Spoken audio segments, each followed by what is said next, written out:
ಎಲ್ರಿಗೂ ನಮಸ್ಕಾರ. Universe love ಚಾನಲ್ಗೆ ನಿಮ್ಮೆಲ್ರಿಗೂ ಸ್ವಾಗತ. ಗೈಸ್, ಈಗ ಅಶ್ವಿನಿ ಹಾಗೂ ಧ್ರುವಂತ್ ಅವ್ರಿಗೆ ಒಂದು ಟಾಸ್ಕ್ ಕೊಟ್ಟಿದ್ದಾರೆ. ಅದೇನಂದ್ರಪ್ಪ, ಬರೆಯೋದು.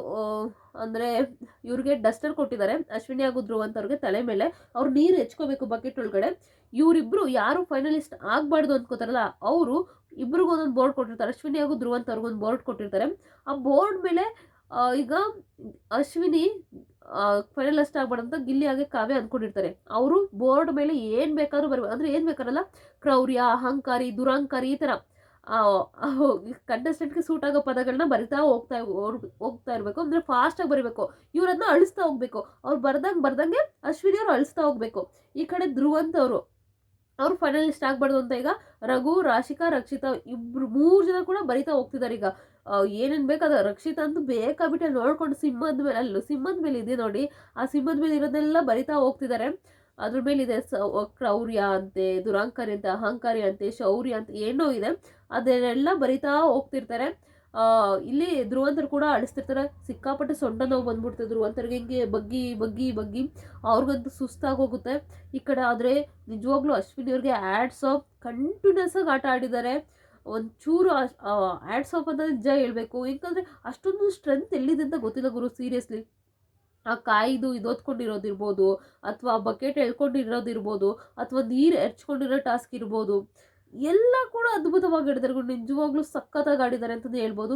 ಅವರ ಒಂದು ಧೈರ್ಯಕ್ಕೆ, ಅವರ ಒಂದು ಸ್ಟ್ರೆಂತ್ಗೆ ರಿಯಲಿ ಆ್ಯಡ್ಸ್ ಆಫ್. ಈಗ ಒಟ್ಟಿನಲ್ಲಿ ಈ ಟಾಸ್ಕಲ್ಲಿ ಆ ಕಡೆ ರಕ್ಷಿತಾ ಅಂತೂ ಧ್ರುವಂತರ್ಗೆ ಗೆಲ್ಬಾರ್ದು ಅಂತ ಏನು ಬೇಕಾದನ್ನೆಲ್ಲ ಬರೀತಿದ್ದಾಳೆ. ಅಲ್ಲಿ ಧ್ರುವಂತರ್ಗೆ ಆಗ್ತಾಯಿಲ್ಲ. ಆಲ್ಮೋಸ್ಟ್ ಅಲ್ಲಿ 3 ಜನ ಬರೀತಿದ್ದಾರೆ, ಇಲ್ಲಿ 2 ಬರೀತಿದ್ದಾರೆ ಅಶ್ವಿನಿ ಅವ್ರಿಗೆ. ಇವರು ಅಶ್ವಿನಿ ಅವರು ಆರಾಮಾಗಿ ಅಳಿಸ್ತಾ ಇದ್ದಾರೆ. ಇವ್ರಿಗೂ ಸಡನ್ನಾಗಿ ಬಂದಿದೆ, ಬಟ್ ಆದರೂ ಸಖತ್ತಾಗಿ ಆಡ್ತಿದ್ದಾರೆ. ಅವ್ರು ಎಷ್ಟು ಬೇಗ ಬರೀತಿದ್ದಾರೆ, ಇವ್ರು ಅಷ್ಟು ಫಾಸ್ಟಾಗಿ ಅಳಿಸ್ಕೊಂಡು ಹೋಗ್ತಾನೆ ಇದ್ದಾರೆ. ಅಂದರೆ ತಳ್ಳಿ ಬಗ್ಗಿ ಹಂಗೆ ಗರ್ಸ್ಕೊಂಡು ಹೋಗ್ತಾರೆ. ಸೊಂಟ ಎತ್ತಿ ಆ ಬೋರ್ಡಲ್ಲಿ ನಿಜ ಅಂದರೆ ಕೈಲೆಲ್ಲ ಮುಟ್ಟಂಗಿಲ್ಲ. ಅವರು ಹಿಂಗೆ ಬಕ್ಕೊಂಡೇ ಒರೆಸ್ಬೇಕಾಗುತ್ತೆ. ಸೊ ತುಂಬ ಚೆನ್ನಾಗಿ ಆಡಿದ್ದಾರೆ. ನೀರೊಳಗೆ ಹೆಚ್ಕೋಬೇಕು ಡಸ್ಟರು, ಮತ್ತು ಹಂಗೆ ಒರೆಸ್ಬೇಕು. ಅಂದರೆ ಇಲ್ಲಿ ಅಶ್ವಿನಿ ಅವರು ಕ್ಲಿಯರಾಗಿ ಗೆದ್ದಿದ್ದಾರೆ. ಒಟ್ಟು 15 ಮಿನಿಟ್ಸ್ ಕೊಟ್ಟಿರ್ತಾರೆ ಬಿಗ್ ಬಾಸ್. 15 ಮಿನಿಟ್ಸಲ್ಲಿ ಸೈರನ್ ಆಗಿದ್ದಾಗ ಅತಿ ಹೆಚ್ಚು ಬೋರ್ಡ್ ಕ್ಲಿಯರ್ ಆಗಿರುತ್ತಲ್ಲ, ಅವ್ರು ಗೆಲ್ತಾರೆ.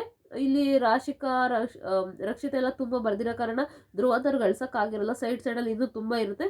ಅದಕ್ಕೋಸ್ಕರ ಧ್ರುವಂತರು ಈ ಟಾಸ್ಕಲ್ಲಿ ಸೋಲ್ತಾರೆ ಅಂತಲೇ ಹೇಳ್ಬೋದು. ಇನ್ನು ಈಗ ಅಶ್ವಿನಿ ಅವರು ಫೈನಲಿಸ್ಟ್ ಆದರು. ಈಗ 3ನೇ ಫೈನಲಿಸ್ಟ್ ಆದರು ಗೈಸ್. ಏನು ಧನುಷ್, ಕಾವ್ಯ, ಹಾಗೆ ಇವರು ಅಶ್ವಿನಿ. ಈಗ 3 ಫೈನಲಿಸ್ಟ್ ಆದರು. ಈಗ ಇನ್ನೊಬ್ರು ಬೇಕು. ಈಗ ರಘು ಮತ್ತು ಧ್ರುವಂತ ನಡುವೆ ಇನ್ನೊಂದು ಟಾಸ್ಕ್ ಇಟ್ಟಿದ್ದಾರೆ. ಅದೇನಂದರೆ ಮಟ್ಕೆ ಟಾಸ್ಕ್ ಅಂತ. ಆ ಟಾಸ್ಕ್ ಏನಂದರೆ, ಬಿಗ್ ಬಾಸರು ಒಂದು ನಾನು ಈಗ ತಮ್ಮನೇಲಿ ಹಾಕಿದ್ದೀನಿ, ಅದನ್ನು ನೋಡಿರ್ತೀರ ಅನ್ಕೋತೀನಿ. ಮಟ್ಕಿನ ಇಟ್ಕೊಂಡು ನಿಂತ್ಕೊಳ್ಬೇಕು. ಅಂದರೆ ಈಸಿಯಾಗಿ ನಾರ್ಮಲಾಗಿ ಇಟ್ಕೊಂಡು ನಿಂತ್ಕೊಳ್ಳೋದಾದ್ರೆ ಆರಾಮಾಗಿ ನಿಂತ್ಕೊಬಿಡ್ಬೋದು. ಬಟ್ ಇದು ನಾರ್ಮಲಾಗಿ ಇಟ್ಕೊಳ್ಳೋದಿಲ್ಲ. ಅವ್ರ ಸ್ಲೈಡ್ ಥರ ಸ್ಲಿಪ್ಪರ್ ಇದ್ರ ಥರ ನಿಲ್ಲಿಸ್ಬಿಟ್ಟಾರೆ. ಅಲ್ಲಿಗೆ ಥರ ಇದೆ, ಸ್ಲೈಡ್ ಥರ ಇದೆ, ಜಾರಬಂಡಿ ಥರ. ಅದ್ರ ಮೇಲೆ ಕಾಲು ಹಾಕ್ಕೊಂಡು ನಿಂತ್ಕೋಬೇಕು. ಪಾಪ ಧ್ರುವಂತವ್ರಿಗಂತೂ ಸೊಂಟ ನೋವು. ಆ ಮಟ್ಕಿನವ್ರಿಗೆ ಕೈ ಸಿಕ್ತಿರೋದಿಲ್ಲ. ಅವ್ರಿಗೆ ಯಾವಾಗ ಜಾರ್ಕೊಂಡು ಹೊಂಟೋಗ್ಬಿಡ್ತು ಅಂತಲೇ ಆಗ್ತಿತ್ತು. ಅವ್ರು ಹಿಂಗೆ ಬಕ್ಕೊಂಡು ಒಳ್ಳೆ ಹುಡ್ಗಿರು ಈಲ್ಸ್ ಹಾಕ್ಕೊಂಡಂಗೆ ಇರುತ್ತಲ್ಲ, ಈಲ್ಸ್ ಹಾಕ್ಕೊಂಡಂಗೆ ಅದು ಇರಲಿಲ್ಲ. ಬಟ್ ಇದು ತುಂಬ ಸ್ಲೈಡ್ ಥರ ಇತ್ತು. ಬಟ್ ತುಂಬ ಕಷ್ಟ ಆಗ್ತಿತ್ತು. ರಘುವ್ರು ತುಂಬ ಈಸಿಯಾಗಿ ಇಟ್ಕೊಂಡಿದ್ರು. ಆಮೇಲೆ ಅವ್ರಿಗೂ ಬರ್ತಾ ಹಿಂಗೆ ಸೊಂಟ ನೋವು ಬಂದ್ಬಿಡುತ್ತೆ. ತುಂಬ ಕಷ್ಟಪಡ್ತಿರ್ತಾರೆ. ಇದು ಜಾಸ್ತಿ ಹೊತ್ತು ನಡೆಯಲ್ಲ. ಏನಕ್ಕಂದರೆ ಧ್ರುವಂತ್ ಅವ್ರಿಗೆ ಸಿಕ್ಕಾಪಟ್ಟೆ ಬೆನ್ನು ನೋವು ಸ್ಟಾರ್ಟ್ ಆಗಿಬಿಡುತ್ತೆ. ಅವರು ಬಿಟ್ಬಿಡ್ತಾರೆ. ಬಿಟ್ಟಿದ ತಕ್ಷಣ ಅಲ್ಲಿ ಹೋಗಿ ಅಲ್ಲಿಗೆ ಹೊಡೆದ ತಕ್ಷಣ ಮಡಿಕೆ ಹೊಡೆದೋಗ್ಬಿಡುತ್ತೆ. ಸೊ ಅವ್ರು ಸೋಲ್ತಾರೆ ಅಂತಲೇ ಹೇಳ್ಬೋದು. ಇಲ್ಲಿ ಧ್ರುವಂತ್ ಅವ್ರು ಸೋತಿದ್ದಾರೆ, ರಘುವ್ರು ಗೆದ್ದಿದ್ದಾರೆ. ಈಗ ಒಟ್ಟು 4 ಜನ ಫೈನಲಿಸ್ಟ್ ಸಿಕ್ಕಿದ್ರು. ರಘು ಸರ್, ಅಶ್ವಿನಿ ಮೇಡಮ್, ಕಾವ್ಯ, ಹಾಗೆ ಧನುಷ್. ಈ 4 ಜನಕ್ಕೆ ಈಗ ಆಲ್ರೆಡಿ ಫೈನಲಿಸ್ಟ್ ಯಾರು ಆಗ್ತಾರೆ ಅಂತ ಒಂದು ಆಲ್ರೆಡಿ ಟಾಸ್ಕ್ ಕೂಡ ಕೊಟ್ಟಿದ್ದಾರೆ. ನೋಡೋಣ ಯಾರು ಆಗ್ತಾರೆ. ಯಾರಾದರೂ ಖುಷಿನೇ. ನಿಮ್ಗೆ ಯಾರು ಆಗಬೇಕು ಫೈನಲಿಸ್ಟ್ ಅಂತ ದಯವಿಟ್ಟು ಕಮೆಂಟ್ ಬಾಕ್ಸಲ್ಲಿ ಕಮೆಂಟ್ ಮಾಡಿ. ಇವ್ರು 4 ಜನದಲ್ಲಿ ಯಾರು ಫೈನಲಿಸ್ಟ್ ಆದರೆ ನಿಮಗೆ ಖುಷಿ ಅಂತ ಕಮೆಂಟ್ ಬಾಕ್ಸಲ್ಲಿ ಕಮೆಂಟ್ ಮಾಡಿ. ಪೂರ್ತಿ ವೀಡಿಯೋ ನೋಡೋದಕ್ಕಾಗಿ ಧನ್ಯವಾದಗಳು. Thank you so much.